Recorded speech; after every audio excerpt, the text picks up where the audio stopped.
ಈಗಾಗಲೇ ಹೇಳಿದಾಗೆ ಇವತ್ತು ಇಡೀ ರಾಜ್ಯ ದೇವರಾಜರವರ ಸ್ಮರಣೆಯನ್ನು ಮಾಡುವಂಥ ಕೆಲಸವನ್ನು ಮಾಡ್ತಾ ಇದ್ದಾರೆ. ತಮಗೆಲ್ಲ ಗೊತ್ತಿರುವ ಹಾಗೆ ಕರ್ನಾಟಕ ರಾಜಕೀಯ ಇತಿಹಾಸದಲ್ಲಿ ಒಂದು ಮೈಲುಗಲ್ಲು ಎನ್ನುವ ರೀತಿಯಲ್ಲಿ ತಮ್ಮ ಅಧಿಕಾರವನ್ನು ಚಲಾಯಿಸಿದಂಥವರು. ಅದು ಎಂತಹ ಅಧಿಕಾರವನ್ನು ಚಲಾಯಿಸಿದರು ಅಂತ ಹೇಳಿದ್ರೆ ಎಲ್ಲರೂ ಕೂಡ ಸ್ಮರಿಸಬಹುದಾದ, ಸ್ಮರಣೀಯವಾದ ಮತ್ತು ಎಲ್ಲ ಕಾಲಕ್ಕೂ ಕೂಡ ನಿಲ್ಲುವಂಥ ಒಂದು ಅಪರೂಪದ ವಿಶೇಷ ಎನ್ನುವ ರೀತಿಯಲ್ಲಿ ಅಲ್ಲಿಯವರೆಗೂ ಕೂಡ ಬಂದಂಥ ಎಲ್ಲ ಸರ್ಕಾರಗಳು ಕೂಡ ಮಾಡದೇ ಇರುವಂಥ ಅನೇಕ ಮೌಲಿಕವಾದ ಮತ್ತು ಅಗತ್ಯವಾದ ಕಾರ್ಯಕ್ರಮಗಳನ್ನು ಕೊಟ್ಟಂತರು ಡಿ ದೇವರಾಜ ಅರಸರು. ಅದರಲ್ಲೂ ವಿಶೇಷವಾಗಿ ನಮಗೆ ಈ ಮೈಸೂರು ಜಿಲ್ಲೆಗಳಲ್ಲೂ ಕೂಡ ನಮ್ಮೆಲ್ಲರ ಹೆಮ್ಮೆ. ಮೈಸೂರು ಜಿಲ್ಲೆಯ ಹುಣಸೂರು ತಾಲೂಕಿನ ಕಲ್ಲಳ್ಳಿ ಅಂತ ಒಂದು ಪುಟ್ಟ ಗ್ರಾಮದಲ್ಲಿ ಜನಿಸಿದಂಥ ದೇವರಾಜ ಅರಸರವರು ಆರಂಭದಲ್ಲೇ ಆ ಒಂದು ಪುಟ್ಟ ಗ್ರಾಮದಲ್ಲೇ ಅಲ್ಲಿಂದ ಇಡೀ ರಾಷ್ಟ್ರದ ಗಮನವನ್ನು ಸೆಳೆಯುವಂಥ ಕೆಲಸವನ್ನು ಮಾಡಿದಂಥವರು ದೇವರಾಜ ಅರಸರವರು. ಮೂಲತಃ ಕೃಷಿಕರಾಗಿಟ್ಟುಕೊಂಡು ಹೈನುಗಾರಿಕೆಯನ್ನು ಬಹಳ ಮೂಲವಾಗಿಟ್ಟುಕೊಂಡು ತಾವೇ ಸ್ವತಃ ಕೃಷಿಗಾರಿಕೆಯನ್ನು ಮಾಡ್ತಾ, ಹೈನುಗಾರಿಕೆಯನ್ನು ಮಾಡ್ತಾ ತಾವು ಬೆಳೆದಂಥ ಪದಾರ್ಥಗಳನ್ನು ಹುಣಸೂರಿನ ಮಾರುಕಟ್ಟೆಗೆ ತೆಗೆದುಕೊಂಡು ಹೋಗೋದ್ರ ಮೂಲಕ ಹಾಲನ್ನು ಮಾರಾಟ ಮಾಡೋದ್ರ ಮೂಲಕ ಅವರ ಗ್ರಾಮೀಣ ಬದುಕಿಗೆ ಮತ್ತು ಕೃಷಿ ಬದುಕಿಗೆ, ಅನ್ನದಾತನ ಬದುಕಿಗೆ ಬಹಳ ದೊಡ್ಡ ಆಯಾಮವನ್ನು ತಂದುಕೊಟ್ಟಂಥವರು ದೇವರಾಜ ಅರಸರವರು. ಅಲ್ಲಿಂದ ಆರಂಭಗೊಂಡಂಥ ಅವರ ಆ ಒಂದು ಆರಂಭಿಕ ಯಾನ ಏನು ಆ ಗ್ರಾಮದಲ್ಲಿ, ಆ ಗ್ರಾಮಾಂತರದ ಒಂದು ಪರಿಸರದಲ್ಲಿ ಅವರು ಕಟ್ಟಿಕೊಂಡಂಥ ಆ ಎಲ್ಲ ವಿಚಾರಗಳು ಕೂಡ ಇಡೀ ವಿಶ್ವವನ್ನು ದಾಖಲಿಸುವಂಥ ಕೆಲಸವನ್ನು ಮಾಡಿದ್ದು ಕೂಡ ನಾವ್ಯಾರು ಕೂಡ ಮರೆಯೋ ಹಾಗಿಲ್ಲ. ಅದರಲ್ಲೂ ಆರಂಭದಲ್ಲಿ ಅವರು ಏನು ಕಲ್ಲಳ್ಳಿನಲ್ಲಿ ಅಂದರೆ ಹುಣಸೂರಿನಲ್ಲಿ ತಮ್ಮ ಪ್ರಾಥಮಿಕ ವಿದ್ಯಾಭ್ಯಾಸವನ್ನು ಮಾಡಿ ಬೆಂಗಳೂರು ಸೆಂಟ್ರಲ್ ಕಾಲೇಜಿನಲ್ಲಿ ಅವರು ವಿಜ್ಞಾನ ಪದವಿಯನ್ನು ಪಡೆದು ಅನಂತರ ಮತ್ತೆ ವಿಜ್ಞಾನ ಪದವಿಯನ್ನು ಪಡೆದು ಅವರು ಉದ್ಯೋಗಕ್ಕೆ ಹೋಗುವಂಥ ಎಲ್ಲ ಅವಕಾಶಗಳಿದ್ದರೂ ಕೂಡ ಅವರು ಯಾವುದೇ ಉದ್ಯೋಗವನ್ನು ನಡೆಸದೆ ಮತ್ತೆ ತಮ್ಮ ಗ್ರಾಮಕ್ಕೆ ಬಂದು, ಕಲ್ಲಳ್ಳಿಗೆ ಬಂದು ಅಲ್ಲೇ ತಮ್ಮ ಕೃಷಿ ಬದುಕನ್ನು ಕಟ್ಟಿಕೊಂಡಂಥವರು ಡಿ ದೇವರಾಜ ಅರಸರವರು. ಅಲ್ಲಿಂದಲೇ ತಮ್ಮ ಸಾರ್ವಜನಿಕ ಜೀವನವನ್ನು ಕೂಡ ಆರಂಭ ಮಾಡಿದಂಥವ್ರು. ಆ ಊರಿಗೆ ತಮ್ಮದೇ ಆದ ಒಂದು ಅಸ್ತಿತ್ವವನ್ನು ತಮ್ಮ ಪೂರ್ವಿಕರಿಂದ ಇರಿಸಿಕೊಂಡು ಬಂದಂಥವರು ಡಿ ದೇವರಾಜ ಅರಸರವರು. ಅದರಲ್ಲೂ ಕೂಡ ಮೊದಲೇ ಸಾರ್ವಜನಿಕ ಸೇವೆಗೆ ಅವರು ಆರಂಭ ಮಾಡಿದ್ದು ಅಲ್ಲಿಯ ಗ್ರಾಮ ಪಂಚಾಯಿತಿಯ ಅಧ್ಯಕ್ಷರಾಗಿ ಅವರ ಮನೆಯನ್ನೇ ಒಂದು ನ್ಯಾಯಮಂಟಪವನ್ನಾಗಿಟ್ಟುಕೊಂಡು ನ್ಯಾಯಪೀಠವನ್ನಾಗಿರಿಸಿಕೊಂಡು ಸ್ಥಳೀಯರ ಏನೇ ಸಮಸ್ಯೆಗಳಿದ್ದರೂ ಕೂಡ ಅದನ್ನ ಬಗೆಹರಿಸುವಂತ ದಿಕ್ಕಿನಲ್ಲಿ ಅವರು ಅಲ್ಲಿಂದಲೇ ಅವರ ಮನೆಯಿಂದಲೇ ಅವರು ಆರಂಭ ಮಾಡಿದಂಥವ್ರು. ಅವರು ಬಡಜನರ ಕಷ್ಟ ಸುಖಗಳನ್ನ, ಕೃಷಿಕರ ಬದುಕು ಬವಣೆಯನ್ನ ಮತ್ತು ಅಲ್ಪಸಂಖ್ಯಾತರ ಹಿಂದುಳಿದವರ ಸಮುದಾಯದವರ ಎಲ್ಲ ಕಷ್ಟ ಕಾರ್ಪಣ್ಯಗಳನ್ನ, ಅವರ ನೋವು ನಲಿವುಗಳನ್ನ ಬಹಳ ಹತ್ತಿರದಿಂದ ಕಂಡಂತವರು ಕೂಡ ಡಿ ದೇವರಾಜರವರು. ಆ ಕಾರಣಕ್ಕಾಗಿ ಅವರು ಬಹುದೊಡ್ಡ ವ್ಯಕ್ತಿಯಾಗಿ ಇಡೀ ದೇಶಕ್ಕೆ, ಇಡೀ ರಾಷ್ಟ್ರಕ್ಕೆ ಮಾದರಿಯಾಗುವ ನಿಟ್ಟಿನಲ್ಲಿ ಅವರು ತಮ್ಮ ಬದುಕನ್ನು ಕಟ್ಟಿಕೊಳ್ಳಿಕ್ಕೆ ಸಾಧ್ಯವಾಯಿತು. ಸಾರ್ವಜನಿಕ ಬದುಕಿಗೆ ತಮ್ಮನ್ನು ಸಮರ್ಪಿಸಿಕೊಳ್ಳಿಕ್ಕೂ ಸಾಧ್ಯ ಆಯಿತು. 1952ರಲ್ಲಿ ಮೊಟ್ಟ ಮೊದಲ ವಿಧಾನಸಭಾ ಚುನಾವಣೆಯಲ್ಲಿ ಹುಣಸೂರು ಕ್ಷೇತ್ರದಿಂದ ಮೊಟ್ಟ ಮೊದಲ ಬಾರಿಗೆ ಆಯ್ಕೆಯಾಗುವುದರ ಮೂಲಕ ಅವರು ತಾಲೂಕು ಪಂಚಾಯಿತಿಯಿಂದ ಏನು ಮೈಸೂರಿನ ಅರಸರ ಒಂದು ಅರಸೊತ್ತಿಯಲ್ಲಿ ಇದ್ದಂತ ಪ್ರಜಾಪ್ರತಿನಿಧಿ ಸಭೆಯ ಸದಸ್ಯರಾಗಿಯೂ ಕೂಡ ಅವರು ತಮ್ಮ ಬದುಕನ್ನ ಮತ್ತೆ ಸಾರ್ವಜನಿಕ ಬದುಕನ್ನ ಅವರು ಕಟ್ಟಿಕೊಂಡು ಬಂದಂತವರು. ಅಲ್ಲಿಂದಲೂ ಕೂಡ ಅವರು ಸಾರ್ವತ್ರಿಕವಾಗಿ ಸಾಮುದಾಯಿಕವಾಗಿ ಅನೇಕ ಆಲೋಚನೆಗಳನ್ನು ಇಟ್ಟುಕೊಂಡು ಆ ಎಲ್ಲ ಸಮುದಾಯಗಳ ಅಭಿವೃದ್ಧಿಗೆ ತಮ್ಮನ್ನು ವ್ಯಕ್ತಪಡಿಸಿಕೊಳ್ತಾ ಬಂದಂತವರು ಡಿ ದೇವರಾಜರವರು ಗ್ರಾಮ ಪಂಚಾಯತಿ ಸದಸ್ಯರಾಗಿ, ಅದರ ಜೊತೆಗೆ ಪ್ರಜಾಪ್ರತಿನಿಧಿ ಸಭೆಯ ಸದಸ್ಯರಾಗಿ ಅವರಿಗೆ ಅರಮನೆಯ ನೆನಪಿಟ್ಟರೂ ಕೂಡ ಅವರು ಅರಮನೆಗೆ ಅಂಟದೆ ಜನಸಾಮಾನ್ಯರ ನಡುವೆ ತಮ್ಮ ಬದುಕನ್ನು ಕಟ್ಟಿಕೊಂಡು ಅಲ್ಲಿ ಕರೆದುಕೊಂಡಂತವರು ಡಿ ದೇವರಾಜರವರು. ಆ ನಂತರ 1952ರಲ್ಲಿ ರಾಜ್ಯ ರಾಜಕೀಯಕ್ಕೆ ಅವರು ಪದಾರ್ಪಣೆಯನ್ನು ಮಾಡ್ತಾರೆ. ಆ ನಂತರದ ಬೆಳವಣಿಗೆಗಳು ಅವರು ಎಲ್ಲೂ ಕೂಡ ಹಿಂದಿರುಗಿ ನೋಡಿದ್ದೇ ಇಲ್ಲ. ಅವರು ಆದಂತ 6 ಚುನಾವಣೆಗಳಲ್ಲೂ ಕೂಡ ಅವರು ಗೆಲ್ಲುತ್ತಾ ಬಂದು ಒಂದು ಬಾರಿ ಅವರು ಯಾವುದೇ ರೀತಿಯ ಅವರಿಗೆ ಪ್ರತಿಸ್ಪರ್ಧಿಗಳಿಲ್ಲದೆ ಅವರು ಆಯ್ಕೆಯಾದಂಥವ್ರು. ಅಂದ್ರೆ ಒಬ್ಬ ವ್ಯಕ್ತಿಯ ವ್ಯಕ್ತಿತ್ವ, ಅವರ ಅವಶ್ಯಕತೆ, ಒಬ್ಬ ನಾಯಕನ, ಒಬ್ಬ ಮುಖಂಡನ ಅವಶ್ಯಕತೆ ನಮ್ಗೆ ಎಷ್ಟಿದೆ ಅನ್ನೋದ್ರ ಬಗ್ಗೆ ಆ ಒಂದು ಸಂದರ್ಭದಲ್ಲಿ ಆ ಜನಸಮೂಹ ಅವರನ್ನ ಹಾಗೆ ಯಾವುದೇ ರೀತಿಯ ಚುನಾವಣೆಯನ್ನು ನಡೆಸದೆ ಅವರನ್ನ ಗೆಲ್ಲಿಸಿದ್ದು ಕೂಡ ಇದೆಯಲ್ಲ, ಅದು ಅರಸರವರ ಬಹಳ ವಿಶೇಷತೆ. ಮತ್ತು ಅವರು ಜನ ಸಮುದಾಯದ ಜೊತೆಗೆ ಇಟ್ಕೊಂಡಿದ್ದಂತ ಆ ಒಡನಾಟವೂ ಕೂಡ ಬಹಳ ಪ್ರಮುಖವಾಗುತ್ತದೆ. ಅದರಲ್ಲೂ ಕೂಡ ಯಾವುದೇ ಜಾತಿ ಬಲವಿಲ್ಲದೆ, ಹಣದ ಬಲವಿಲ್ಲದೆ ಅವರು ಇಡೀ ವಿಕ್ರಮವನ್ನು ಸ್ಥಾಪಿಸೋದ್ರಲ್ಲ, ಅದು ಬಹಳ ವಿಶೇಷವಾದದ್ದು. ಅಂದ್ರೆ ಅವರ ಆಲೋಚನಾ ಕ್ರಮ ಏನಿತ್ತು, ಅವರ ಬದ್ಧತೆ ಏನಿತ್ತು, ಅವರ ಒಡನಾಟ, ಅವರು ಹೇಗೆ ಸ್ಥಳ ಸಮುದಾಯದವರಿಗೆ, ಹಿಂದುಳಿದವರಿಗೆ, ಯಾರು ಅಲ್ಪಸಂಖ್ಯಾತರಿದ್ದಾರೆ ಅವ್ರಿಗೆ ಏನೆಲ್ಲವನ್ನು ಮಾಡಬೇಕು ಅನ್ನುವಂಥ ಮಹತ್ವಾಕಾಂಕ್ಷೆಯನ್ನು ಇಟ್ಟುಕೊಂಡು ಅವರು ಇಟ್ಟಂತ ಹೆಜ್ಜೆಗಳಿದೆಯಲ್ಲ, ಅದು ಎಲ್ಲ ಕಾಲಕ್ಕೂ ಕೂಡ ನಾವು ನೆನಪಿಸಿಕೊಳ್ಳುವಂಥದ್ದು. ಅಂತ ಅಪ್ರತಿಮ ಸಾಧನೆಯನ್ನು ಮಾಡಿದಂಥ ಡಿ ದೇವರಾಜರವರು 52ರಲ್ಲಿ ಅವರು ವಿಧಾನಸಭೆಯನ್ನು ಪ್ರವೇಶ ಮಾಡ್ತಾರೆ. ಆ ನಂತರದಲ್ಲಿ ಅನೇಕ ಅಲ್ಲಿ ಇಲಾಖೆಗಳನ್ನ ಸಚಿವರಾಗಿ, ಪಶುಸಂಗೋಪನೆ ಇರ್ಬೋದು, ಸಾರಿಗೆ ಇರ್ಬೋದು, ಆರೋಗ್ಯ ಇರ್ಬೋದು, ಹೀಗೆ ಅನೇಕ ಬೇರೆ ಬೇರೆ ಆಯಾಮಗಳಲ್ಲಿ ಅಲ್ಲಿ ಸಚಿವರಾಗಿ ಕೆಲಸವನ್ನು ಮಾಡೋದ್ರ ಮೂಲಕ ಆ ಎಲ್ಲ ಇಲಾಖೆಗಳಿಗೂ ಕೂಡ ಒಂದು ಗೌರವವನ್ನು ತರುವಂತ ಮತ್ತೆ ಒಂದು ಆರೋಗ್ಯಕರವಾದ ವಾತಾವರಣವನ್ನು ನಿರ್ಮಾಣ ಮಾಡುವಂತಹ ಕೆಲಸವನ್ನ ನಿರಂತರವಾಗಿ ಡಿ ದೇವರಾಜರವರು ಮಾಡ್ಕೊಂಡು ಬರ್ತಾರೆ. ಅವರು ಕೇವಲ ಕಾಟಾಚಾರಕ್ಕೆ ಅವರು ರಾಜಕೀಯವನ್ನ, ಸಾರ್ವಜನಿಕ ಜೀವನವನ್ನು ಅವಲಂಬಿಸಿಕೊಂಡಂತವ್ರಲ್ಲ, ಅದರಲ್ಲಿ ಸಂಪೂರ್ಣವಾಗಿ ತಮ್ಮನ್ನು ತಲೀನಗೊಳಿಸಿಕೊಂಡಂತವ್ರು, ಅದಕ್ಕಾಗಿ ತಮ್ಮನ್ನು ತೆರೆದುಕೊಂಡಂತವರು ಡಿ ದೇವರಾಜರವರು. ಅವರ ಅನೇಕ ಆಶಯಗಳು, ಅವ್ರು ಏನೆಲ್ಲವನ್ನು ಮಾಡಬೇಕು ಅಂತೇಳಿ ಅನ್ಕೊಂಡಿದ್ರು, ಅದಕ್ಕೆ ರಾಜಕೀಯ ಪ್ರಭಾವ ಇದ್ದರೆ ಮಾತ್ರ ಸಾಧ್ಯ ಅನ್ನೋದು ಕೂಡ ಅವರು ಮನಗಂಡಿದ್ರು. ಆ ಮೂಲಕ ಆ ರಾಜಕೀಯ ಪ್ರಭಾವವನ್ನು ಬಳಸಿಕೊಂಡು ಅಧಿಕಾರದ ಚುಕ್ಕಾಣಿಯನ್ನು ಇಟ್ಕೊಂಡು ಆ ಎಲ್ಲ ಕಾರ್ಯಗಳನ್ನು ಕೂಡ ಕಾರ್ಯಗತ ಮಾಡೋದ್ರ ಮೂಲಕ ಒಂದು ಹೊಸ ಆವಿಷ್ಕಾರವನ್ನ, ಒಂದು ಹೊಸ ಸಂವತ್ಸರವನ್ನ, ಒಂದು ಹೊಸ ಆಶಯವನ್ನು, ಅದನ್ನು ಕೂಡ ಒಂದು ಹೊಸ ಬೆಳಕನ್ನ ಈ ನಾಡಿಗೆ, ನುಡಿಗೆ ಸಮರ್ಪಣೆ ಮಾಡಿದಂಥವರು ದೇವರಾಜರವರು. ಅವರಿಗೆ ಬಹಳ ಪ್ರಮುಖವಾಗಿ ಅನೇಕ ಸುಧಾರಣೆಗಳನ್ನ ಅವರು ಮಾಡಿಕೊಂಡು 1972ರಲ್ಲಿ ಅವರು ಮುಖ್ಯಮಂತ್ರಿಗಳಾಗಿ ಆಯ್ಕೆಯಾದಂಥ ಸಂದರ್ಭದಲ್ಲಿ ಅನೇಕ ಅಡೆತಡೆಗಳ ನಡುವೆ, ಏನು ಮೇಲ್ವರ್ಗದವರ ಅನೇಕ ವಿರೋಧಗಳ ನಡುವೆಯೂ ಕೂಡ ಅವರು ಬಹಳ ಸಮರ್ಥವಾಗಿ, ದಕ್ಷತೆಯಿಂದ, ಪ್ರಾಮಾಣಿಕತೆಯಿಂದ, ನಿಷ್ಠೆಯಿಂದ ಅವರು ತಮ್ಮದೇ ಆದ ಮೌಲಿಕವಾದ ಚಿಂತನೆಗಳನ್ನ ಇಟ್ಟುಕೊಂಡು ಆ ಎಲ್ಲ ಸಮುದಾಯಗಳನ್ನು ಕೂಡ ಮತ್ತೆ ತಮ್ಮ ತಹಬಂದಿಗೆ ತೆಗೆದುಕೊಳ್ಳುವ ಮೂಲಕ ಅವರನ್ನು ಕೂಡ ಜೊತೆಗೆ ಸೇರಿಸಿಕೊಂಡು ಅನೇಕ ಸುಧಾರಣೆಗಳನ್ನ ಅವರು ಪ್ರಸ್ತುತವಾಗಿ ಪ್ರಚಾರಗೊಳಿಸುವಂತ ಕೆಲಸವನ್ನ ಮಾಡ್ಕೊಂಡು ಬಂದಂತ ಡಿ ದೇವರಾಜರವರು ಮಾಡಿದಂತ ಅನೇಕ 1-2 ಅವರು ಕೊಟ್ಟಂತ ಕಾರ್ಯಕ್ರಮಗಳಿದೆಯಲ್ಲ, ಅವು ಎಲ್ಲ ಕಾಲಕ್ಕೂ ಕೂಡ ಈ ಕನ್ನಡಿಗ, ಕರ್ನಾಟಕ ಇರೋವರೆಗೂ ಕೂಡ ಅದನ್ನ ನಾವು ನಿರಂತರವಾಗಿ ಆಚರಿಸಿಕೊಂಡು ಹೋಗಬಹುದಾದಂತ ಮಹತ್ವದ ವಿಚಾರಗಳನ್ನ, ಮಹತ್ವದ ಕಾರ್ಯಕ್ರಮಗಳನ್ನ, ಮಹತ್ವದ ಅಂಶಗಳನ್ನ ಅವರು ನಮ್ಮ ನಡುವೆ ಬಿಟ್ಟೋಗಿದ್ದಾರೆ. ಅದನ್ನ ಪ್ರಸ್ತುತ ದಿನಮಾನದಲ್ಲಿ ನಾವು ಅದನ್ನು ಅನುಸರಿಸಿಕೊಳ್ಳಲು ಸಾಕು, ಅದನ್ನು ಮತ್ತಷ್ಟು ಅನುಷ್ಠಾನಗೊಳಿಸಿದ್ರು ಸಾಕು. ಈ ನಾಡು ನುಡಿ ಸಮೃದ್ಧವಾಗಿರ್ತದೆ. ಮತ್ತೆ ಏನು ನಮ್ಮ ಗಾಂಧೀಜಿಯವರು, ಅಂಬೇಡ್ಕರ್ ಅವರು ಕಂಡಂತ ಆ ಒಂದು ರಾಮರಾಜ್ಯದ ಕನಸು, ಕಲ್ಪನೆ ನಿಜವಾಗ್ತದೆ.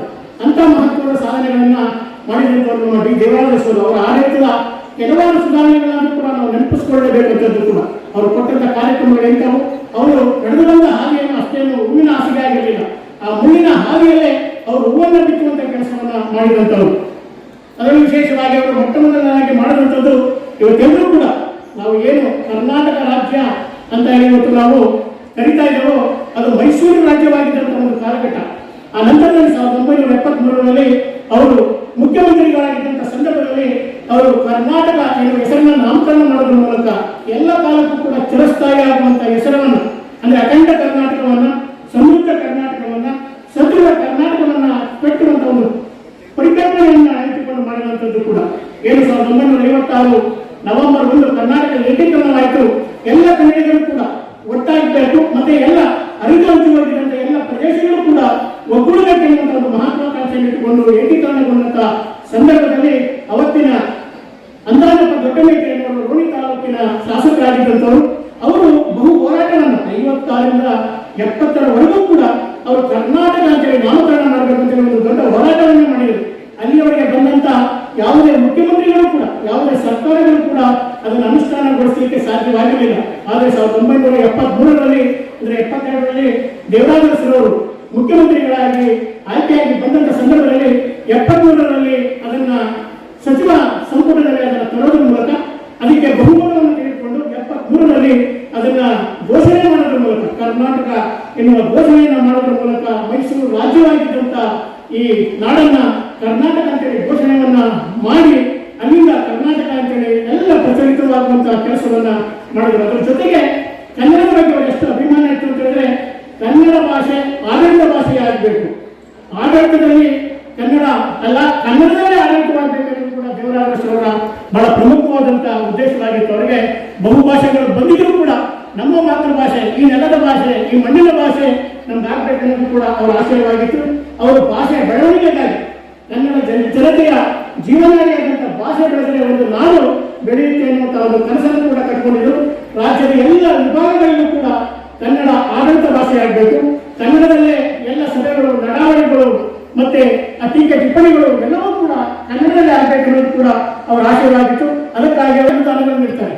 ಕನ್ನಡ ಸಾಹಿತ್ಯ ಪರಿಷತ್ತು ಕನ್ನಡ ಸಾಹಿತ್ಯದ ಮತ್ತೆ ಸಾಂಸ್ಕೃತಿಕ ಚಿಂತನೆಗಳನ್ನ ನಮ್ಮಲ್ಲಿರುವಂತಹ ಜಾನಪದ ಅನೇಕ ಈ ಎಲ್ಲ ಪ್ರಾಕಾರಗಳನ್ನ ಬೆಳೆಸುವಂತ ದಿಕ್ಕಿನಲ್ಲಿ ಕೆಲಸವನ್ನ ಮಾಡಬೇಕು ಅಂತೇಳಿ ಹೆಚ್ಚಿನ ರೀತಿಯಲ್ಲಿ ಕನ್ನಡ ಸಾಹಿತ್ಯ ಪರಿಷತ್ ಇದೆ. ಕನ್ನಡ ಸಾಹಿತ್ಯ ಪರಿಷತ್ತು ತಮಗೆಲ್ಲ ಗೊತ್ತಿರುವ ಹಾಗೆ 1915ರಲ್ಲಿ ನಾಲ್ವಡಿ ಕೃಷ್ಣರಾಜ ಒಡೆಯರಿಂದ ಆರಂಭವಾದಂಥದ್ದು. ಅದು ಸರ್ ವಿಶ್ವೇಶ್ವರಯ್ಯನವರಿರ್ಬೋದು, ಮಿರ್ಜಾ ಇಸ್ಮಾಯಿಲ್ ಅವರ ದೂರದೃಷ್ಟಿಯಿಂದ ಕನ್ನಡ ಸಾಹಿತ್ಯದ ಅಗತ್ಯಗಳನ್ನು ಕಂಡು ಅದನ್ನು ಹೆಚ್ಚು ಪ್ರಚಾರಗೊಳಿಸಬೇಕು, ಸಾಹಿತ್ಯದೊಂದಿಗೆ ಹೆಚ್ಚಿನ ಅನುದಾನವನ್ನು ಮಾಡೋದ್ರ ಮೂಲಕ. ಅಂದ್ರೆ ಇವತ್ತು ಏನು 110 ವರ್ಷಗಳು ನಮ್ಮ ದೇವರಾಜೇಶ್ವರದಾಗಿದೆ, ಕನ್ನಡ ಸಾಹಿತ್ಯ ಪರಿಷತ್ತಿಗೂ ಕೂಡ 110 ವರ್ಷಗಳು ತುಂಬ್ತಾ ಇದೆ. ಇವತ್ತು ಕರ್ನಾಟಕದ ಜನತಾ ವಿಶ್ವವಿದ್ಯಾನಿಲಯವಾಗಿ ಅದು ಕನ್ನಡ ಸಾಹಿತ್ಯ ಪರಿಷತ್ತು ಮಾರ್ಪಾಟುಗೊಂಡಿದೆ. ಅನೇಕ ಸಾಹಿತ್ಯಗಳಿಗೆ, ಅನೇಕ ಲೇಖಕರಿಗೆ, ಅನೇಕ ಬರಹಗಾರರಿಗೆ ಅವರಿಗೆ ಅವರ ಸಾಹಿತ್ಯಕ್ಕೆ ಅದು ಮೆಟ್ಟಿಲಾಗಿದೆ. ಜೊತೆಗೆ ಅನೇಕ ಸಾಹಿತ್ಯ ಸಮ್ಮೇಳನಗಳ ಮೂಲಕ ಮೊನ್ನೆ ತಾನೇ ಮಂಡ್ಯದಲ್ಲಿ ನಡೆದಂತ ಅಖಿಲ ಭಾರತ ಕನ್ನಡ ಸಾಹಿತ್ಯ ಸಮ್ಮೇಳನವನ್ನು ಕೂಡ ಕೂಡ ಗಮನಿಸಿದೆ. ಕನ್ನಡಿಗರ ಪ್ರಾತಿನಿಧಿಕ ಸಂಸ್ಥೆಯಾಗಿ ಸಮಸ್ತ ಕನ್ನಡ ಸಂಸ್ಥೆಗಳ ಮಾತೃ ಸಂಸ್ಥೆಯಾಗಿ ಸಾಹಿತ್ಯ ಪರಿಷತ್ತು ಕೆಲಸ ಮಾಡ್ತಾ ಇದೆ. ಕರ್ನಾಟಕ ಸಾಹಿತ್ಯ ಅಕಾಡೆಮಿಯು ಕೂಡ ಸಾಹಿತ್ಯಗಳಿಗೆ ಹೆಚ್ಚು ಒತ್ತನ್ನು ಕೊಡುವ ಕೆಲಸವನ್ನು ಮಾಡ್ತಾ ಇದೆ. ಆ ಮೂಲಕ ಕವಿ ಸಾಹಿತಿಗಳಿಗೆ ಹೆಚ್ಚಿನ ರೀತಿಯಲ್ಲಿ ಅವಕಾಶವನ್ನು ಮಾಡಿಕೊಡ್ತಾ ಮತ್ತು ಆ ಸಂದರ್ಭದಲ್ಲಿ ಕವಿಗಳಿಗೆ ಸಾಹಿತಿಗಳಿಗೆ ಗೌರವಧನವನ್ನು ಜಾರಿ ಮಾಡೋದ್ರ ಮೂಲಕ 80% ಕನ್ನಡಿಗರಿರುವಂತ ಕಾಸರಗೋಡು ಕೇರಳಕ್ಕೆ ಸೇರಬೇಕು ಅನ್ನುವಂತಹ ಒಂದು ದೊಡ್ಡ ಹೋರಾಟವನ್ನು ಮಾಡ್ತಾರೆ. ಬೆಳಗಾವಿಯ ಮಹಾರಾಷ್ಟ್ರಕ್ಕೂ ಕೂಡ ಬಿಟ್ಕೊಡಬಾರದು ಅನ್ನುವ ಪ್ರಶ್ನೆಯೇ ಇಲ್ಲ ಅಂತೇಳಿ ಅವರು ಅನೇಕ ನಮ್ಮ ಗಡಿ ಭಾಗದಲ್ಲಿದ್ದಂಥ ಅನೇಕ ಕನ್ನಡಿಗರ ಆ ಎಲ್ಲ ನೆಲೆಗಳನ್ನ ಕನ್ನಡಿಗರೇ ಹೆಚ್ಚಿರುವ ಕನ್ನಡವನ್ನೇ ಮಾತನಾಡುವಂತ ಆ ಎಲ್ಲ ಪ್ರದೇಶಗಳನ್ನು ಕೂಡ ಕರ್ನಾಟಕಕ್ಕೆ ಒಳಪಡಿಸುವಂತ ಕೆಲಸವನ್ನ ಹೋರಾಟವನ್ನ ನಿರಂತರವಾಗಿ ಮಾಡ್ಕೊಂಡ್ಬರ್ತಾರೆ. ಅದರಲ್ಲಿ ವಿಶೇಷವಾಗಿ ಕೃಷ್ಣಾ ಮತ್ತು ಕಾವೇರಿ ಈ ನಾಡಿನ 2 ಜೀವ ನದಿಗಳು, ಅದಕ್ಕೆ ಹೆಚ್ಚು ಒತ್ತನ್ನು ಕೊಡೋದು. ನೆಲ, ಜಲ, ಭಾಷೆಗೆ ತಮ್ಮದೇ ಆದಂತಹ ರೂಢಿಪಾದ ಚಿಂತನೆಗಳನ್ನು ಕೊಟ್ಟಂತವರು. ಅಂದ್ರೆ ಬಹಳ ಪ್ರಮುಖವಾಗಿ ಅವರು ಮಾಡಿದಂತ ಮತ್ತೊಂದು ವಿಶೇಷ ಅಂತ ಹೇಳಿದ್ರೆ ಜನಸಾಮಾನ್ಯರಿಗೆ ಸರ್ಕಾರವನ್ನು ತೆಗೆದುಕೊಂಡು ಹೋಗುವಂಥದ್ದು. ಇವತ್ತೇನು ನಮ್ಮ ಮಾನ್ಯ ಜಿಲ್ಲಾಧಿಕಾರಿಗಳಿದ್ದಾರೆ, ನಮ್ಮ ಜಿಲ್ಲಾ ಪಂಚಾಯತ್ ಕಾರ್ಯನಿರ್ವಾಹಕರಿದ್ದಾರೆ, ಇವರೆಲ್ಲರೂ ಕೂಡ ಮಾಡ್ತಿರುವಂತಹ ಕೆಲಸಗಳು ಕೂಡ ಅದೇ. ಜನಸಾಮಾನ್ಯರ ಬಳಿಗೆ ಸರ್ಕಾರ ಹೋಗಬೇಕು, ಮತ್ತೆ ಸರ್ಕಾರದ ಎಲ್ಲ ಕಾರ್ಯಕ್ರಮಗಳು ಕೂಡ ಎಲ್ಲ ಜನರಿಗೂ ಕೂಡ ತಲುಪಬೇಕು ಅನ್ನೋದು ಬಹಳ ಮಹತ್ವಾಕಾಂಕ್ಷೆಗಳು. ಅದನ್ನು ಅವರು ಮುಖ್ಯಮಂತ್ರಿಗಳಾಗಿದ್ದಂಥ ಸಂದರ್ಭದಲ್ಲಿ ಕರ್ನಾಟಕದ ಕರಾವಳಿಯ ಭಾಗದಲ್ಲಿ ನೆರೆಹಾವಳಿಗೆ ತುತ್ತಾದಂಥ ಸಂದರ್ಭ ಆಗಿರ್ಬೋದು, ಮತ್ತೆ ನಮ್ಮ ಬಯಲುಸೀಮೆ ಅಲ್ಲಿ ಮಳೆ ಇಲ್ಲದೆ ಅದು ಬರಡಾಗಿದ್ದಂಥ ಸಂದರ್ಭದಲ್ಲಿರ್ಬೋದು. ಈ ಎಲ್ಲ ಸಂದರ್ಭಗಳಲ್ಲೂ ಕೂಡ ದೇವರಾಜ ಸರ್ ತಮ್ಮ ಸಚಿವ ಸಂಪುಟದ ಜೊತೆಗೆ ಅದಕ್ಕೆ ಸಂಬಂಧಪಟ್ಟ ಇಲಾಖೆಯ ಎಲ್ಲ ಸಚಿವರ ಜೊತೆಗೆ ಅವರು ಆ ಪ್ರದೇಶಗಳಿಗೆ ಹೋಗಿ ಅಲ್ಲಿಯ ಜನರ ಕಷ್ಟ ನಷ್ಟಗಳನ್ನು ನೋಡಿ ಒಬ್ಬ ಪ್ರಜಾಪ್ರತಿನಿಧಿ ಬಹಳ ಪ್ರಮುಖವಾಗಿ ಮಾಡಬೇಕಾದಂಥದ್ದು ಜನರ ನಡುವೆ ತಮ್ಮನ್ನು ಗುರುತಿಸಿಕೊಳ್ಬೇಕಾದಂಥದ್ದು, ಮತ್ತೆ ಜನರ ಆ ಕಷ್ಟ ನಷ್ಟಗಳನ್ನು ಕೂಡ ತಾನು ಕಣ್ಣುಮುಂದೆ ನೋಡಬೇಕಾದಂಥದ್ದು ಅವೆಲ್ಲವನ್ನೂ ಕೂಡ ಅವರು ನೋಡುವ ಮೂಲಕ ಅದನ್ನ ಅದಕ್ಕೇನು ಬೇಕಾದಂಥ ಮೂಲ ಪರಿಹಾರಗಳನ್ನು ಮಾಡುವಂಥ ಕೆಲಸವನ್ನ ಮಾಡಿದಂಥವರು ದೇವರಾಜ ಅರಸರವರು. ಅದಕ್ಕೆ ಸಂಬಂಧಪಟ್ಟ ಇಲಾಖೆ ಎಲ್ಲ ಸಚಿವರನ್ನು ಕೂಡ ಆ ಪ್ರದೇಶಗಳಿಗೆ ಕರ್ಕೊಂಡು ಹೋಗೋದ್ರ ಮೂಲಕ ಅವರ ಕಷ್ಟಗಳಿಗೆ ಸ್ಪಂದಿಸುವುದರ ಮೂಲಕ ಬಡವರ ವೃದ್ಧರ ಮತ್ತೆ ಸಂಕಷ್ಟಗಳಿಗೆ ಸ್ಪಂದಿಸುವಂತೆ, ಮತ್ತೆ ಅವರಿಗೆ ಅನೇಕ ವೃದ್ಧಾಪ್ಯ ವೇತನ ಇರ್ಬೋದು, ಮತ್ತೆ ಇನ್ನಿತರ ವಿಧವಾ ವೇತನ ಇರ್ಬೋದು, ಅನೇಕ ಮೌಲಿಕವಾದ ಕಾರ್ಯಕ್ರಮಗಳನ್ನು ಇಟ್ಕೊಂಡು ಕೆಲಸವನ್ನು ಮಾಡಿದರು. ಅದನ್ನು ಬಹಳ ಪ್ರಮುಖವಾಗಿ ದೇವರಾಜ ಅರಸರವರು ನಾನು ಹೇಳಿದ ಹಾಗೆ ಎಲ್ಲ ಕಾಲಕ್ಕೂ ಕೂಡ ಉಳಿದುಕೊಳ್ಳುವಂಥ ಉಳುವವನೇ ಭೂಮಿಯ ಒಡೆಯ, ಉಳಿಯುವವನೇ ಹೊಲದ ಒಡೆಯ ಎನ್ನುವಂಥ ಭೂ ಸುಧಾರಣೆಯನ್ನ 1954ರಲ್ಲಿ ತರ್ತಾರೆ. ಇದು ಬಹಳ ಅನೇಕ ವರ್ಷಗಳಿಂದ ಕೂಡ ಈ ಒಂದು ವಿಚಾರದಲ್ಲಿ ಎಲ್ಲ ಬಂದಂಥ ಸರ್ಕಾರಗಳಿರ್ಬೋದು, ಎಲ್ಲ ಮಂತ್ರಿ ಮಹೋದಯರಿರ್ಬೋದು ಅದನ್ನು ಅನುಷ್ಠಾನಕ್ಕೆ ತರಲಿಕ್ಕೆ ಸಾಧ್ಯವೇ ಇರುವಂಥ ಒಂದು ವಾತಾವರಣ ಇತ್ತು. ಆ ಸಂದರ್ಭದಲ್ಲಿ ಅರಸು ಅವರು ಅದು ಅವರ ರಾಜಕೀಯ ಬದುಕಿನಲ್ಲಿ ಬಹಳವಾಗಿ ಯಶಸ್ಸು ಕಂಡಂತ, ಅದು ಜಾರಿಗೆ ತಂದಂತ ಒಂದು ಮಹತ್ವದ ಸುಧಾರಣೆ. ರೈತರ ಜೀವನದ ಬದುಕು ಬವಣೆ ಮತ್ತು ಗೇಣಿದಾರರ ಕಷ್ಟ ಸುಖ ಕಣ್ಣಾರೆಯನ್ನ ಕಂಡಂತವರು ದೇವರಾಜ ಅರಸರವರು.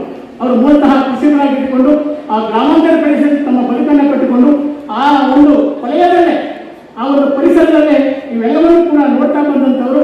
ಆ ಮೂಲಕ ದುಡಿಯುವ ವರ್ಗದ ಜನರನ್ನ ಬದುಕನ್ನು ಉತ್ತಮಗೊಳಿಸಬೇಕೆನ್ನೋ ಕಾರಣಕ್ಕಾಗಿ ಭೂ ಸುಧಾರಣೆಯನ್ನ ಒಂದು ಐತಿಹಾಸಿಕ ನಿರ್ಧಾರವನ್ನು ತೆಗೆದುಕೊಂಡು ಅದನ್ನ ಜಾರಿ ಮಾಡಿದರು. ಅದರಲ್ಲೂ ಕೂಡ ಅಂತ ವಿಚಾರಕ್ಕೆ ಕೈ ಹಾಕಿದ್ರೆ ಅದು ಹೆಜ್ಜೆಯ ದೊಡ್ಡ ಗೂಡು, ಅದಕ್ಕೆ ಕೈ ಹಾಕಬಾರ್ದು ಅನ್ನುವಂತಹ ಒಂದು ಮಾತಿದ್ದಂಥ ಕಾಲಘಟ್ಟದಲ್ಲಿ ಅದಕ್ಕೆ ಒಂದು ದೊಡ್ಡ ಸಾಹಸವನ್ನೇ ಮಾಡಿದಂಥವರು ದೇವರಾಜ ಅರಸರವರು. ಅದರಲ್ಲೂ ಸ್ವಾತಂತ್ರ್ಯ ನಂತರದಲ್ಲಿ ಭೂ ಸುಧಾರಣೆ ಪ್ರಯತ್ನಗಳು ಅನೇಕ ಅಧಿಕಾರಿಗಳು, ಅನೇಕ ಅಧಿಕಾರಿ ವರ್ಗ, ಅನೇಕ ಮುಖಂಡರುಗಳು ಮಾಡಿದರೂ ಕೂಡ ಅದು ಅಲ್ಲಿವರೆಗೂ ಕೂಡ ಫಲವನ್ನು ಕೊಟ್ಟಿರಲಿಲ್ಲ. ಅದು ದೇವರಾಜ ಅರಸರವರ ಕಾಲದಲ್ಲಿ ಅಕ್ಷರಶಃ ಅದು ಎಲ್ಲ ರೀತಿಯಲ್ಲೂ ಕೂಡ ಉತ್ತಮವಾದ ಒಂದು ವಾತಾವರಣವನ್ನು ನಿರ್ಮಾಣ ಮಾಡಿ ಏನು ತುಳಿಯುವಂಥ ವರ್ಗಕ್ಕೆ ಅವರಿಗೆ ಎಲ್ಲ ರೀತಿಯಲ್ಲೂ ಕೂಡ ಅದು ಯಾವ ರಾಜ್ಯದಲ್ಲೂ ಕೂಡ ಇದನ್ನು ಜಾರಿಗೆ ತರಲಿಕ್ಕಾಗಿರಲಿಲ್ಲ. ಅಂತ ಒಂದು ಮಹತ್ವದ ಒಂದು ಯೋಜನೆಯನ್ನ ತಂದರು.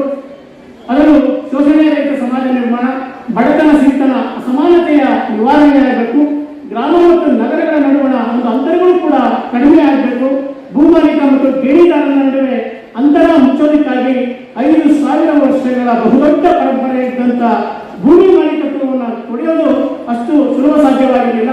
ಆದರೆ ಅದನ್ನ ಬಹಳ ನಿಷ್ಣಾತೆಯಿಂದ ಮತ್ತು ಜಾಣ್ಮೆಯಿಂದ ಎಲ್ಲರನ್ನೂ ಕೂಡ ಜೊತೆಗೆ ತೆಗೆದುಕೊಳ್ಳೋದ್ರ ಮೂಲಕ ಅವರ ಈ ಒಂದು ಆಲೋಚನೆಯನ್ನ ಅವರು ಹರಿಬಿಟ್ರು. ಇದು ಹಿಂದೆ ಚೀನಿ ದೇಶದ ರಾಜ ಅಲೆಂಡೆಯನ್ನು ಕೂಡ ಉಳುವವನೇ ಭೂಮಿಯ ಒಡೆಯನ್ನ ಕಾನೂನನ್ನು ಜಾರಿಗೆ ತರೋಕೆ ಹೋದಂಥ ಸಂದರ್ಭದಲ್ಲಿ ಆ ಭೂಮಾಲೀಕರುಗಳ ತಲೆಯಲ್ಲೇ ಕುಚ್ಚಿದ್ದು ಕೂಡ ಅವರಲ್ಲಿ ಅರಿವಿತ್ತು.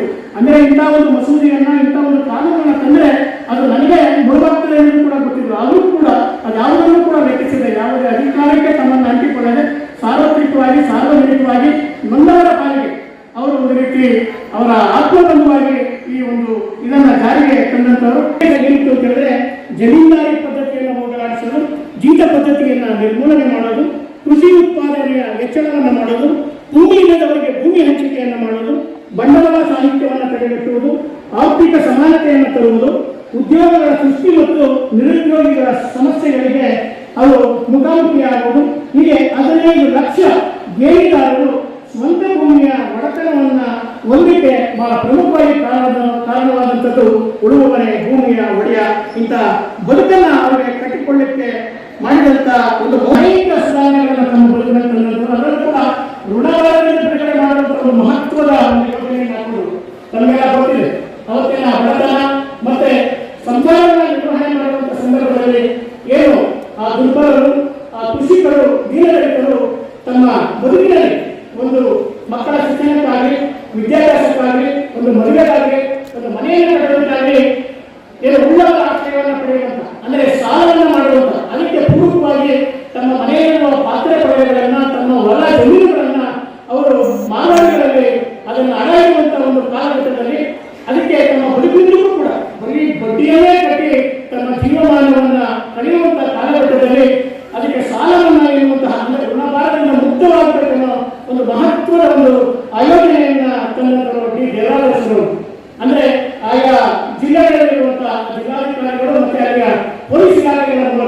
ಯಾರು ಆ ಒಂದು ಸಾಲವನ್ನು ಕೊಟ್ಟಂತವರು ಮತ್ತೆ ಅವರು ಇಟ್ಟುಕೊಂಡಿರುವಂತಹ ಅಡಮಾನದ ಎಲ್ಲ ಪದಾರ್ಥಗಳನ್ನು ಮತ್ತೆ ಅವರಿಗೆ ಹಿಂದಿರುಗಿಸುವುದರ ಮೂಲಕ ಅವರಿಗೆ ಪೂರ್ವವಾದ ವಾತಾವರಣವನ್ನು ಮಾಡಿ ಅವರಿಗೆ ಸರ್ಕಾರದ ನೆರವಿನಿಂದ ಕಡಿಮೆ ಮಟ್ಟಿನಲ್ಲಿ ಅವರಿಗೆ ಸಾಲವನ್ನು ಕೊಡಿಸೋದ್ರ ಮೂಲಕ ಅವರ ಬದುಕಿಗೆ ಆಸರೆಯಾದಂಥವರು ಮತ್ತೆ ಅವರಿಗೆ ಮರುಜನ್ಮವನ್ನು ನೀಡಿ ಬದುಕಿಗೂ ಕೂಡ ಅವರು ಸಾಲದಲ್ಲೇ ಋಣಮುಕ್ತವಾಗಲೇ ಸಾಯೋದು ಬೇಡ, ಅವರಿಗೆ ಸಾಲ ಇಲ್ಲದ ರೀತಿಯಲ್ಲಿ ಅವರಿಗೆಲ್ಲ ರೀತಿಯಲ್ಲೂ ಕೂಡ ಬದುಕನ್ನು ಕಟ್ಟಿಕೊಂಡಂತವರು ಕೂಡ ನಮ್ಮ ದೇವರಾಜರು. ಅದರಲ್ಲೂ ವಿಶೇಷವಾಗಿ ಗುಲಾಮಗಿರಿಯಿಂದ ಮುಕ್ತಿಗೊಳಿಸುತ್ತಿದೆಯಲ್ಲ ನಮ್ಮ ಭಾರತೀಯ ಸಾಮಾಜಿಕ ಬದುಕಿನಲ್ಲಿ ಇವತ್ತು ಕೂಡ ಅದು ಅಸ್ತಿತ್ವದಲ್ಲಿರುವಂಥದ್ದು.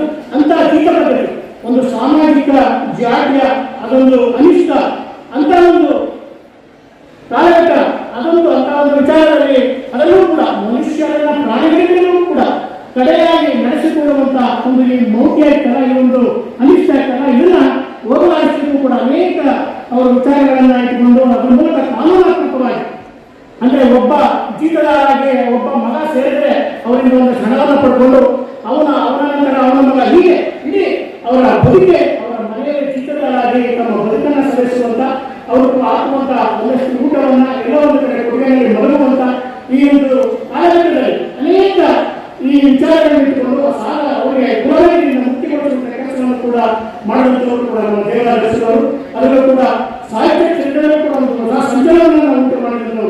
ಏನು ಮೇಲ್ವರ್ಗದ ಜನರೇ ಸಾಹಿತ್ಯವನ್ನು ರಚನೆ ಮಾಡಬೇಕೆಂಬ ಕಾಲಘಟ್ಟದಲ್ಲಿ ಕೆಲವರಿಗೆ ಶೋಷಿತ ಸಮುದಾಯಗಳು ಯಾವುದೇ ರೀತಿಯ ಸಾಹಿತ್ಯ ರಚನೆಗೂ ಕೂಡ ಅವಕಾಶ ಕೊಡದೇ ಇರುವಂತಹ ಕಾಲಘಟ್ಟದಲ್ಲಿ ಅವರು ಹೆಚ್ಚಿನ ರೀತಿಯಲ್ಲಿ ಅವರುಗಳಿಗೆ ಸಾಹಿತ್ಯವನ್ನು ರಚನೆ ಮಾಡಲಿಕ್ಕೆ ಮತ್ತೆ ಸಾಹಿತ್ಯದ ಎಲ್ಲ ರಚನೆಗಳನ್ನು ಕೂಡ ಅದನ್ನು ಪ್ರಕಟ ಮಾಡಲಿಕ್ಕೆ ಕನ್ನಡ ಮತ್ತು ಸಂಸ್ಕೃತಿ ಇಲಾಖೆಯ ಮೂಲಕ ಸಾಹಿತ್ಯ ಪರಿಷತ್ತಿನ ಮೂಲಕ ಅಂತ ಅನೇಕ ಪ್ರತಿಭೆಗಳನ್ನ ಸೃಷ್ಟಿಸಿ ಅವರಿಗೆ ಎಲ್ಲ ರೀತಿಯಲ್ಲೂ ಕೂಡ ಅವಕಾಶವನ್ನು ಮಾಡಿಕೊಡುವಂತಹ ಕೆಲಸವನ್ನು ಕೂಡ ಮಾಡಿದ್ದು ಕೂಡ ನಮ್ಮ ಡಿ ದೇವರಾಜರು ಕನ್ನಡ ಅಭಿವೃದ್ಧಿ ನಿರ್ದೇಶನಾಲಯ ಇರ್ಬೋದು, ಕನ್ನಡ ಮತ್ತು ಸಂಸ್ಕೃತಿ ಇಲಾಖೆ ಇರ್ಬೋದು, ಇವೆಲ್ಲದರ ಮೂಲಕ ಕನ್ನಡ ಸಾಹಿತ್ಯ ಮತ್ತು ಸಂಸ್ಕೃತಿಯನ್ನ ಮತ್ತೆ ನಮ್ಮ ಸಾಂಸ್ಕೃತಿಕ ಆಲೋಚನೆಗಳನ್ನ ಗಟ್ಟಿಗೊಳಿಸುವಂತಹ ಕೆಲಸವನ್ನು ಕೂಡ ಮಾಡಿದ್ರು. ಅದರ ಜೊತೆಗೆ ಬಹಳ ವಿಶೇಷವಾಗಿ ಎಲ್ಲ ಕಾಲಕ್ಕೂ ಕೂಡ ಇರುವಂತದ್ದು ನಿರುದ್ಯೋಗಿ ಪದವೀಧರರಿಗೆ ಭತ್ಯೆಯನ್ನು ಕೊಡುವಂಥದ್ದು. ನಾವೆಲ್ಲರೂ ಕೂಡ ಪದವೀಧರರಾಗಿದ್ದರೂ ಕೂಡ ಸರ್ಕಾರದ ಕೆಲಸವನ್ನೇ ಅವಲಂಬಿಸಿ ಅವರು ಹಾಗೆ ಕಾಲ ಕಳೆಯುವಂತಹ ಒಂದು ಕಾಲಘಟ್ಟದಲ್ಲಿ ಅವರಿಗೆ ಸ್ಟೈಪಂಡ್ ಎನ್ನುವಂತ ಬಹಳ ಮಹತ್ವದ ಘಟ್ಟ. ಅಲ್ಲಿವರೆಗೂ ಕೂಡ ಯಾರು ಕೂಡ ಅಂತ ಆಲೋಚನೆಗೆ ಹೋಗಿರಲಿಲ್ಲ.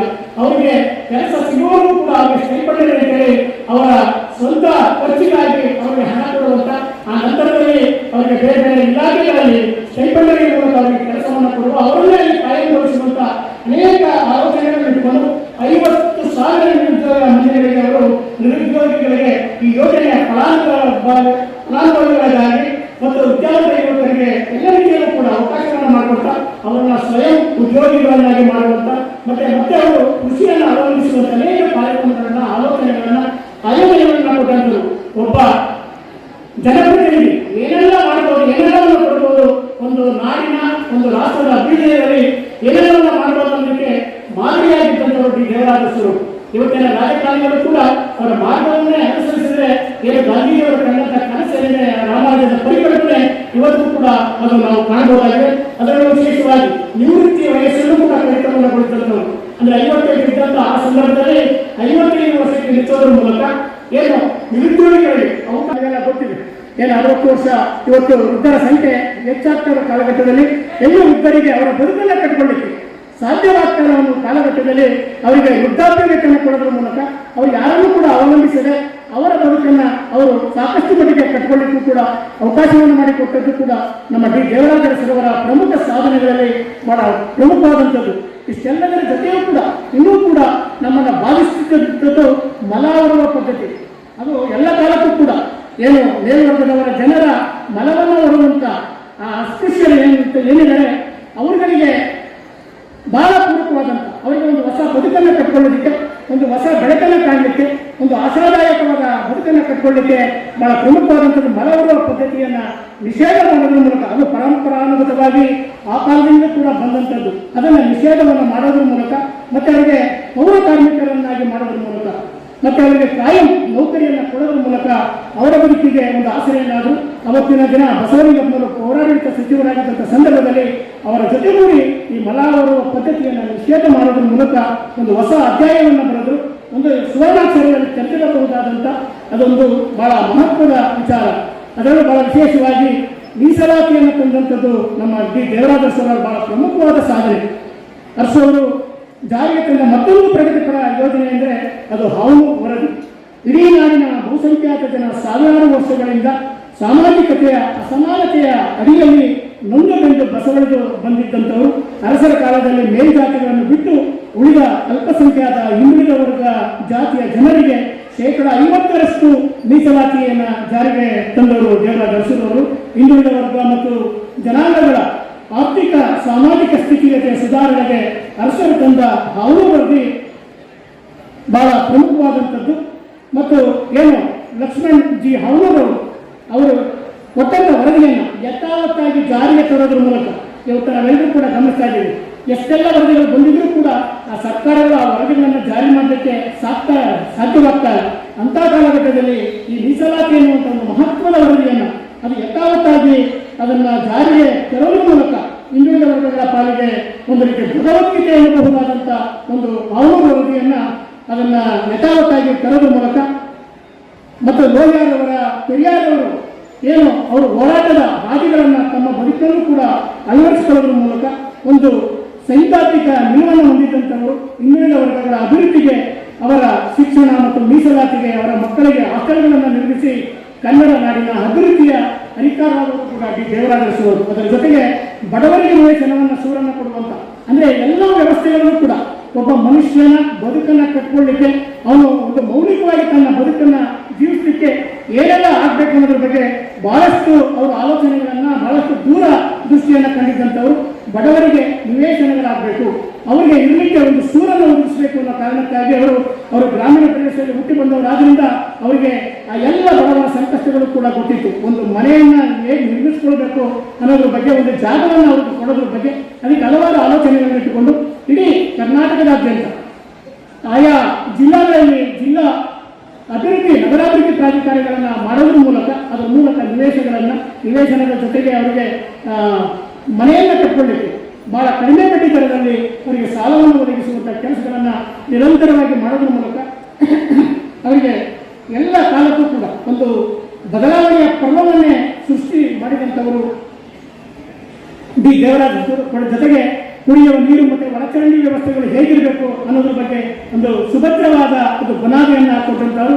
ಮತ್ತು ಜಿಲ್ಲಾ ಮಟ್ಟದಲ್ಲಿ ಮಾಸಿಕ ಅಭಿವೃದ್ಧಿಯ ಪರಿಶೀಲನಾ ಸಭೆಯನ್ನು ಮಾಡಿರುತ್ತೆ. ನಾವೇನು KDP ಮೀಟಿಂಗ್ಗಳಂತ ಹೇಳ್ತೀವಿ, ನಮ್ಮ ಸಮಸ್ಯೆಗಳೇನಿದೆ ಮತ್ತು ಕರ್ನಾಟಕ ಸರ್ಕಾರ ಕೊಟ್ಟಂತ ಆ ಎಲ್ಲ ಆಲೋಚನೆಗಳು ಆಯೋಜನೆಗಳು ಎಷ್ಟು ಮಟ್ಟಿಗೆ ಕಾರ್ಯಗತವಾಗಿದೆ ಅನ್ನೋದನ್ನು ಕೂಡ ಅದನ್ನು ಆ ಅಧಿಕಾರಿಗಳಿಂದಲೇ ತಿಳ್ಕೊಳ್ಳೋದಕ್ಕಾಗಿ KDP ಸಭೆಗಳನ್ನು ಮಾಡಿಸೋದ್ರ ಮೂಲಕ ಮತ್ತು ಜಾತಿ ನಿರ್ಮೂಲನೆಗಾಗಿ ಹಲವಾರು ಪ್ರಯತ್ನಗಳನ್ನು ನಿರಂತರವಾಗಿ ಮಾಡ್ಕೊಂಡು ಬಂದ ಇಂಥ ಅನೇಕ ಪದ್ಧತಿಗಳನ್ನು ಮಾಡ್ಕೊಂಡು ಬಂದಂಥವ್ರು. ಮತ್ತು ಅಸ್ಪೃಶ್ಯತೆ ನಿವಾರಣೆಯ ಚಿಂತನೆ ಇರ್ಬೋದು, ನೀರಾವರಿ ಯೋಜನೆಗಳಿರ್ಬೋದು ಮತ್ತು ಬಾಕಿ ಜ್ಯೋತಿ ಯೋಜನೆ ಎಲ್ರಿಗೂ ಕೂಡ ಏನು ಅವತ್ತಿನ ದಿನ ಒಲೆ ಉಳಿಸ್ಕೊಳ್ಳಲಿಕ್ಕೆ ಸೀಮೆಯನ್ನು ತೆಗೆದುಕೊಳ್ಳುವಂಥ ಸಾಧ್ಯತೆ ಇರುವಂಥ ಒಂದು ಕಾಲಘಟ್ಟದಲ್ಲಿ ಅವರಿಗೆ ಇನ್ನು ಸೀಮೆಯ ಬುಟ್ಟಿ ದೀಪ ಹೇಗೆ ಸಾಧ್ಯ ಆಗ್ತಿತ್ತು.